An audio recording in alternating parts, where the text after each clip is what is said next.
The XFL has just been purchased by who?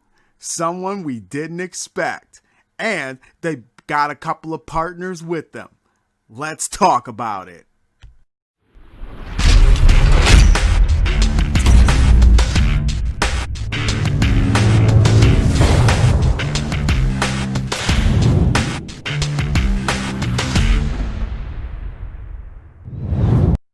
Hello everybody, this is your boy Desmond Dukes right here for XFL Talk. This is the first episode and possibly a long string of episodes that will be coming. I apologize for the video quality, as the video quality is not super great, but I'm trying to get a webcam. Been a bunch of failed attempts, so I'll keep trying and hopefully get something that will be worth the quality itself. Let's get into this thing, okay? The XFL has just been purchased, and the person that purchased them and their partners was none other than Dwayne "The Rock" Johnson. Yes, Dwayne "The Rock" Johnson has purchased the XFL along with his two partners, which is, I believe, one is his ex-wife, who is also a partner of his, that has been with him for quite some time. And of course, we have the company that has also helped purchase that, which is Redbird Capital. So these are huge. Now, of course, everybody knows, or at least most of you know, what happened to the XFL after 5 weeks of the opening season, or their inaugural season, which actually did very well as far as attendance numbers. Now, television ratings have slumped just a little bit, and it's been kind of slumping every week, but the actual attendance of the games have gone up. So it's kind of been a balancing act with that. And I think if they would have been able to finish out the season, I think they would have been able to finish it very, very strongly, including the numbers as far as TV ratings go. But they ended up canceling the season. It was supposed to be a 10-game season. They only ended up going half that before the pandemic hit, and they were forced to shut down operations. Now, after that, Vince McMahon did pay all the rest of the players for the remainder of the season. So they had gotten all their pay from that, which was a smart move. But he also filed for Chapter 11. Now, what that means is that Chapter 11 means that he basically is not going to be accountable, I guess, for anything that happens. The league will be up for sale. So it's not like they're going bankrupt and then that's it.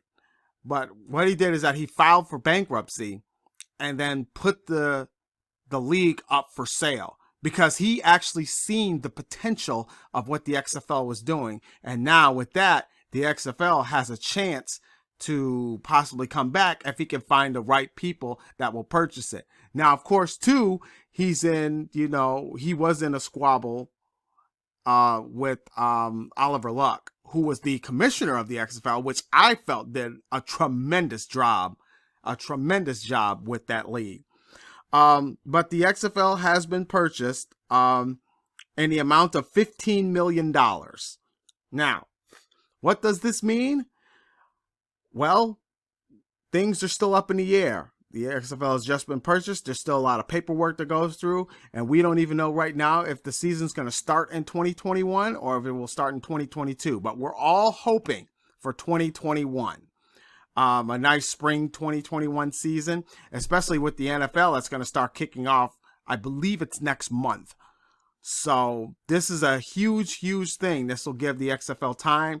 And we don't even know if Dwayne "The Rock" Johnson, his business partner of his wife, who is Danny Garcia, and the company, which was Redbird Capital, will are they just going to leave things the way they are as far as the XFL goes, the way everything was laid out, just kind of leave it the same? Of course, they could, because I'm sure they're going to stick with the same 8 teams. We know that for a fact, that those same 8 teams will return. Now, whether their locations change for some of them, that is something that's been spotted. And we could be looking at some of the stadiums, which I know, like for New York, the New York Guardians had their huge stadium, which didn't really need it for the XFL. They should have started smaller, but these were things that they were looking at. And well, Mr.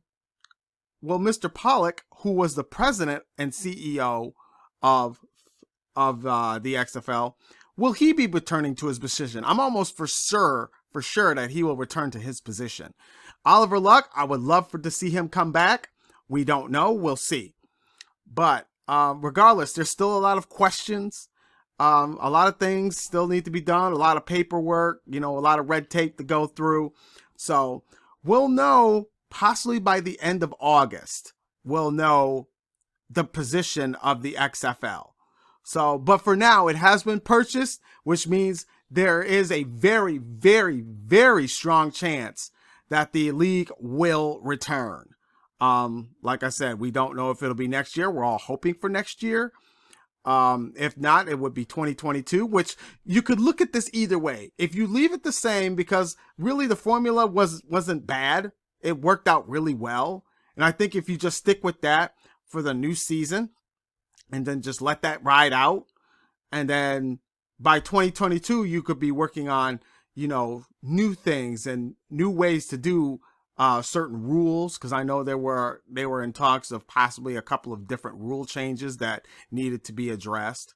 But for the most part, we already know for sure the kickoff and the points, as far as like the after touchdown points, are all going to be there still. A lot of the rules as far as the play clock and the game clock will also be the same. The uniforms, as far as I know, have not changed. They will stay the same. Now, like I said, certain teams may be changing locations. For example, Tampa Bay, which, they're the Tampa Bay Vipers, they may change to the Orlando Vipers. So that could happen. And then, of course, you have the Texas Renegades. They could be changing theirs to a different location as well. So there's still a lot of things that need to be, worked out with the XFL, but I am fairly confident that they'll get those things addressed. But anyway, that's all the news I got for you guys. Hopefully more XFL news, I'm sure, will be coming out of this, but we do know that the league has, right now, we're looking at a 90% chance of returning. So that is a huge, huge thing. And of course, St. Louis, who's already have lost two teams, basically almost lost the third, but there's a very strong chance that third team will come back, which is the St. Louis Battlehawks. So a lot of people are looking for that. And another thing we can discuss possibly later on is now that a lot of the bigger names, because there were 29 players that were drafted or picked up and signed to the NFL, and a lot of them were big name guys. What are they going to do as far as that goes, as far as bringing in more star power or possibly people that could become that star power for that league? These are things that still need to be addressed, but I guess we'll find out as the later times happen. Thank you all for watching. We'll see you next time.